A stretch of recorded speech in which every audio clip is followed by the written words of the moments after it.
band created and who met who first? So the band was created, like I was saying before, I was in an older band, but it kind of just got a little bit stale. So I got a singer from my old band, and I had met Blair at a party, and he was doing all these crazy high falsettos for power metal stuff, and he could sing. So I wanted to do something totally different, and I got him on board, and then I got another guy who played guitar, and then that's pretty much how we formed. We trialled a bunch of drummers, and then the singer didn't work out, so we got another singer, and then that singer didn't work out, so we got another singer. We have been through a few guitarists and a few drummers, but we're kind of pretty solid now. So on Dead or Alive, Corey sings, but ever since we've released that album, we've had our singer now, Reese. So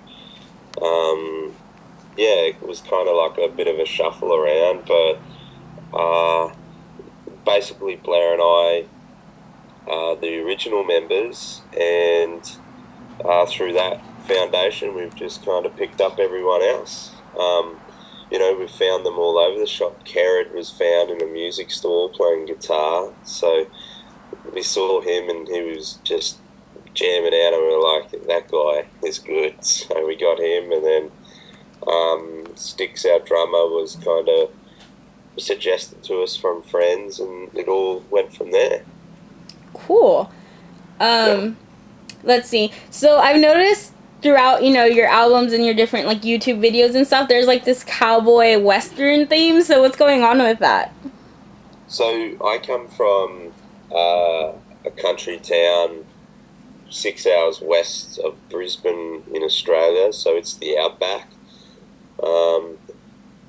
And I grew up on a ranch or a farm, or what we call properties. It's about 6,000 acres. So that whole country theme kind of stems from, a small brainchild that I had, because when I grew up, I loved Clint Eastwood movies and all of that stuff as well, and I grew up in the outback. So we kind of wanted to have the whole Knight Rider theme, where he was kind of like that was kind of like our symbol, just to kind of relate to where we'd come from and what we've done. So we're from the outback, and it just symbolises that. So that's kind of where that has come from. Oh, cool. Okay, because I was wondering where that came from. So that's awesome. What are you guys currently up to? I know you guys are working on an album, so can you give some details about that? Yeah, so we've just finished recording a 14-track album with Fredrik Nordstrom from Sweden. We did that in February, March, and it's just getting mastered and finalised now. And yeah, pretty exciting, really. We're just getting all the final artwork and stuff done, and we'll be releasing that through Eclipse again. I think like in the fall in the States. So it's got our new singer Reese on it as well. So we've really kind of, I think it's more of an evolved album from Dead or Alive. So it's pretty cool. So I'm excited about it. We're going to New Zealand in a week or so, and we're finalising plans to come to the States in the fall to tour off the back of the second album and play some of the first album songs that people want to hear as well. That's epic. Have you guys ever been to the States before? No, nope. So it's all new to us. So we're kind of hoping people are excited about it, or at least will turn up to shows. So I'm sure they will. Yeah, cool. I know you guys have released the video for Knight Rider, and that was back in March. Do you guys have any plans to release any more music or lyric videos for any more songs anytime soon? Yeah. So the new album that we're going to release is called The Darkest Road, and we have a title track, The Darkest Road, and we're going to release that in the coming month or so. I'm not sure if we're doing a film clip at the moment for that, so if it's ready, it'll be all released for the single in the next, I would say, 2 months, so probably by July, and then there'll be about two more singles released from the album before it drops in September, I think. So, yeah, that's the plan. That's exciting. Yeah, it is. What was the inspiration behind the Knight Rider song? The Knight Rider song? Well, the inspiration,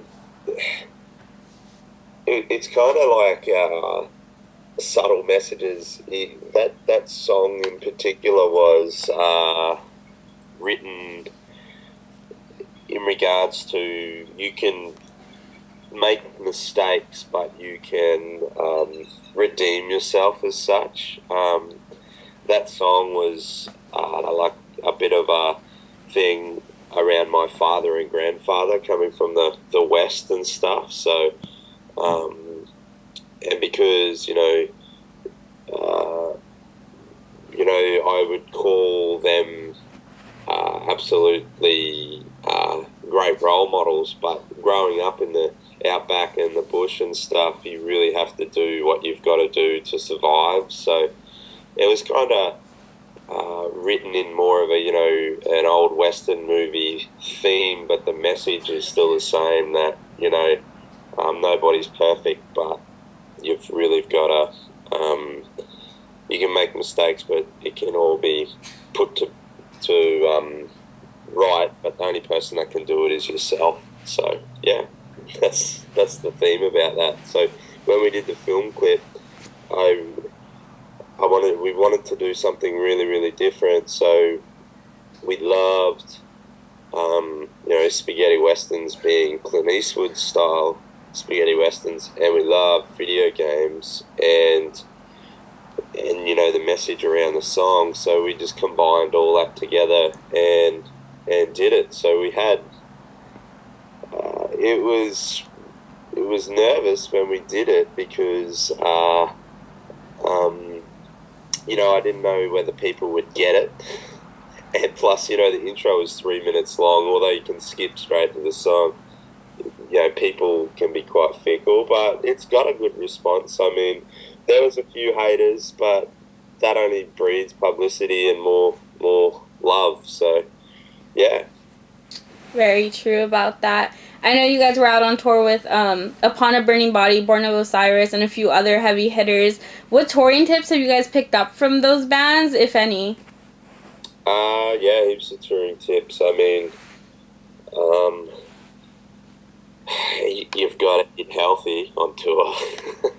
When you're on the road in Australia, it's 12-hour drives if you don't fly, and usually you drive because you don't sell out 1,000 cap venues when you begin off, and selling 1,000 cap venues is quite hard to do. But eating healthy is one.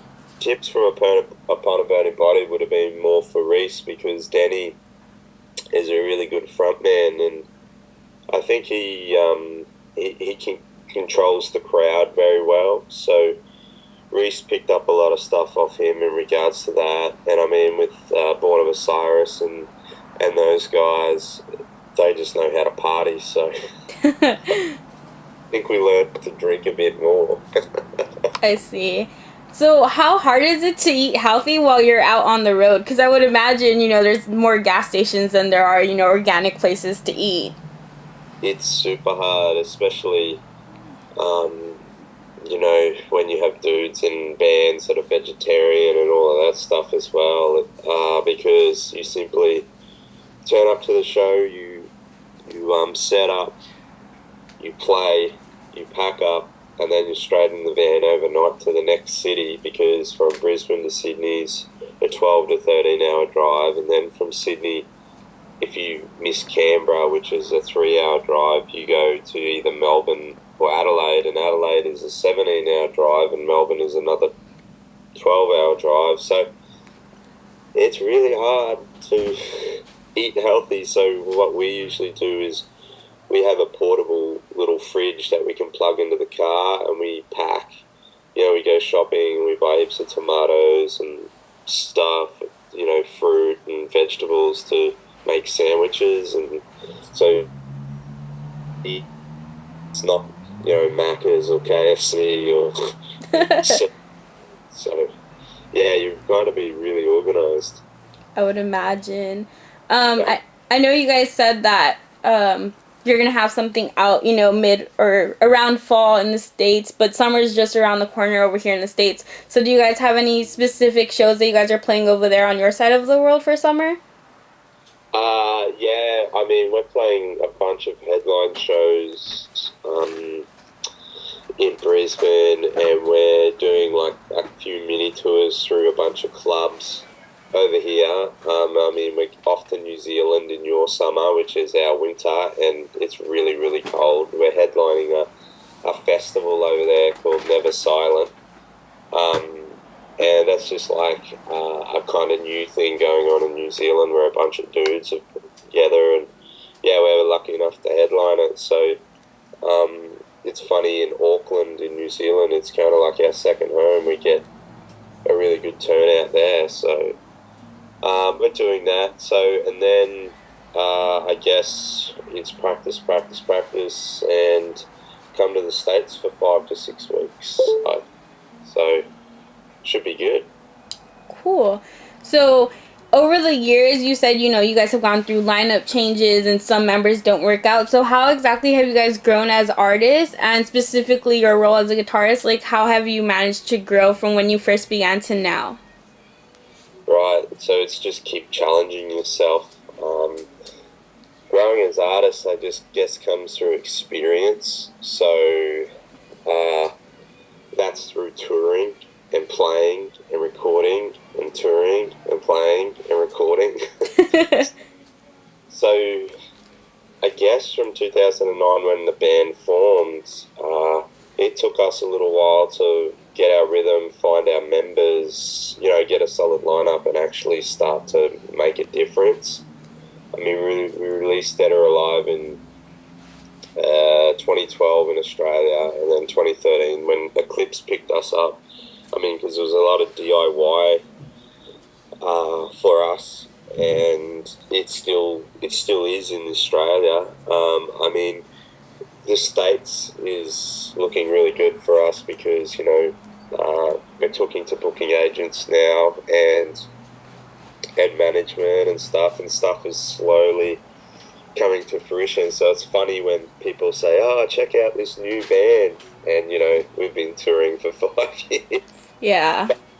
But it's good because new means fresh and hype, and that means people will come to shows and buy your record. And I think with Dead or Alive we've set the foundation, so I'm hoping the next one and the one after that really people get behind us and really push. And I mean, we're bringing out a new album. I think we released Dead or Alive in October last year, so I mean, we're looking within a year we're releasing the second album, so lots of hard work. Awesome. Well, thank you for taking the time to speak to me today. Oh, it's June. Cool. Thank you. It's been a pleasure.